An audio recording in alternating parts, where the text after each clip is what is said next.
Chapter 11 Voices. "My name is Mr. Gorf," said the man who stepped out of the closet.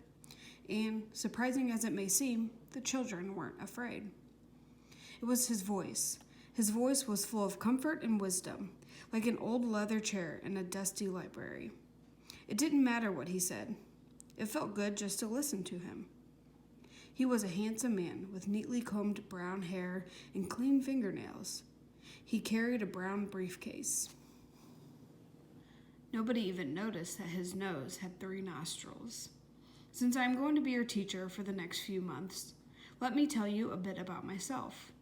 I was born in the Himalayan mountains in a town called Kathmandu." "Kathmandu?" said Terrence. "Cool." Everyone laughed. They weren't laughing at Terrence. There was just something about the name of that city and the way Terrence said it. Terrence's voice was like a rusty drain pipe. "Have you ever been married?" asked Allison. Allison's voice was like a cat walking across a piano. "No, I'm a bachelor," said Mr. Gorf. Allison smiled, greatly relieved. "Well, that's enough about me," said Mr. Gorf. "How about some of you telling me about yourselves?" "My name is Mac," said Mac, without raising his hand. Mac's voice was like a freight train.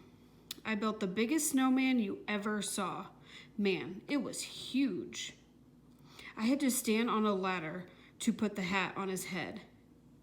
It was a stovepipe hat, like Abraham Lincoln wore. But I don't know why they call it that. We have a microwave oven. Have you ever put a bag of marshmallows in a microwave oven? Man, it's like..." Mr. Gorf's nose flared. His right nostril flared to the right. His left nostril flared to the left. And the hole in the middle seemed to get larger. Mac coughed. He tried to speak, but no words came out. "Thank you, Mac," said Mr. Gorf. "Anyone else?" Dee Dee raised her hand. "Yes, young lady," said Mr. Gorf. Dee Dee giggled. She liked the way he said, "young lady." "My name is Dee Dee," she said. Her voice was small, but full of energy, like a super ball. "I like soccer and Ninja Turtles. My favorite..." Mr. Gorf's nose flared. Dee Dee lost her voice too. "Who's next?" asked Mr. Gorf. "Yes, the girl in the polka dot shirt." "My name's Mauricia," said Mauricia. "I have 2 brothers and 1 sister." Mauricia's voice was like a pineapple milkshake. Mr. Gorf sucked it up through his nose. "Hey, what's going..." said Todd. Todd was silent. "Look at his nose!" shouted Eric Bacon. "It has..." Eric Bacon had nothing else to say. "Nobody say anything," Jenny tried to warn. Her voice disappeared up Mr. Gorf's nose. Soon, the class was quiet. Mr. Gorf's middle nostril had snorted all of their voices, except for Allison. She remained silent. She knew she'd only get 1 chance to speak, and she had to wait for just the right moment. "What good little boys and girls you are," said Mr. Gorf. "So nice and quiet," he laughed. "Of course, this isn't my real voice," he said. "I stole this voice from a gentleman I met in Scotland." He touched the tip of his nose. "This is my voice," he squeaked. If a donkey could talk, and if the donkey had a sore throat, and if it spoke with a French accent, that was what Mr. Gorf's voice sounded like. But what he said next was even more horrible than his voice. Mrs. Gorf was my mommy. The children sat frozen in their chairs, too scared to move.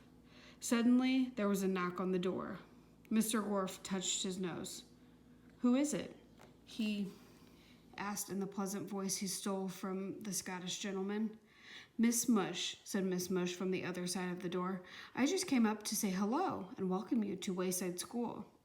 "That's very nice of you, Miss Mush," said Mr. Gorf, "but we're very busy right now. Maybe we can get together for tea and crumpets sometime." Miss Mush giggled. "That sounds lovely," she said. "By the way, Mr. Gorf, are you married?" "No, I'm single," said Mr. Gorf. "So am I," said Miss Mush. "Miss Mush!" shouted Allison. Help! Mr. Gorf is taking... Mr. Gorf's nose flared. Did you say something, Allison? Asked Miss Mush.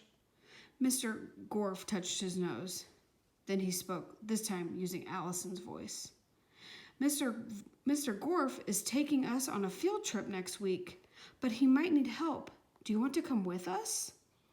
Maybe, said Miss Mush. Thank you, Allison. Oh, don't thank me, said Allison's voice. Thank Mr. Gorf. He's the best teacher in the whole world. I'm glad, said Miss Mush. He sounds very charming. And so do you, said Mr. Gorf, speaking like the gentleman from Scotland. He touched his nose. See you later, Miss Mush, said the voice of Eric Ovens. Take care, said Calvin's voice. Have a nice day, said Kathy's voice.